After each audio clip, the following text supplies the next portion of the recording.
Welcome everybody. We're going to be looking at some of the Gerber cartridges first of all.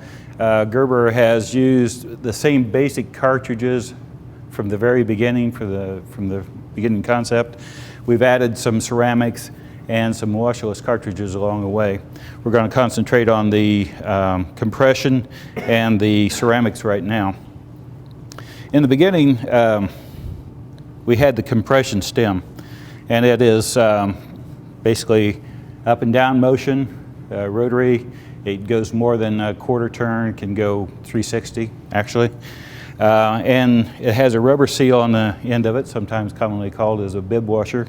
And it seats against a renewable seat in the bottom of the valve and makes a seal. And as it pulls up and away, it allows the water to flow. Some of the problems with this is the rubber washer deteriorates over several years of use. And on the seat itself, if you have a small drip, you leave it on slightly or so, after a while, the actual water will actually cut the metal itself, giving what we call a wire draw. So because of that, the seat and the seat washer are easily replaceable in products always from the top. In the interim, they came out with a washerless cartridge, which you take the seat out and you place the washerless cartridge in. It's a self-contained unit.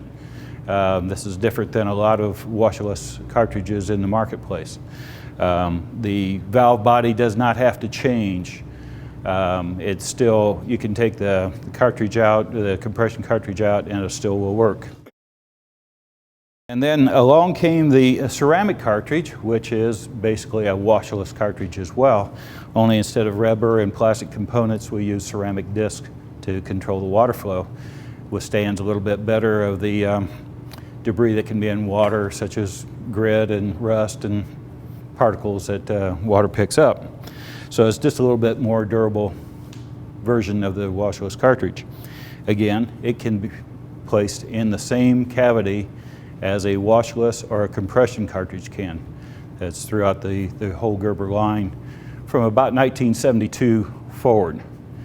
They did not have the washerless or the ceramic prior to that time, and they had a little different sealing method of where the cartridge goes into the body and making a seal at the top. Instead of a small plastic washer like they have now, they used to have a flat red fiber washer. It is possible for these to work in those valves, but you got to be a little bit more cautious about that because there is no place to trap this plastic washer. Tub and shower valves were always compression up until about 1992 or 93, and they have a longer stem. They again have to have a seat, removable seat, and a seat washer to make the seal, and would operate just like a lab or kitchen faucet with those components. This is for an in-wall concealed 2 or 3 handle valve, 4 handle valve for the on and off sides of the valve. We made right hand and left hand version, or hot and cold versions, later on when we started developing lever handles. As you know, round handles always tend to turn both counterclockwise to turn on, clockwise to turn off. Lever handles, they go opposite each other, so you have to have different turning. In the 3-handle valve, we have a diverter valve, which is a built-in compression cartridge here. Again, it has a seat down here for the direction to go to the spout, let's say. And then in the upper portion here, it has what we call a top hat or a top washer, so that when it is open, it will go to the shower. So it's about a half turn, 5/8 turn cartridge because just of the travel, and it will divert water up or down depending upon what you like to have. Again, in the early 90s, we developed a ceramic cartridge to go into those valves. What we did, because the machining of the valves were not as critical for a compression cartridge, we didn't hold that depth as critically as we maybe should have, thinking about developing a ceramic cartridge.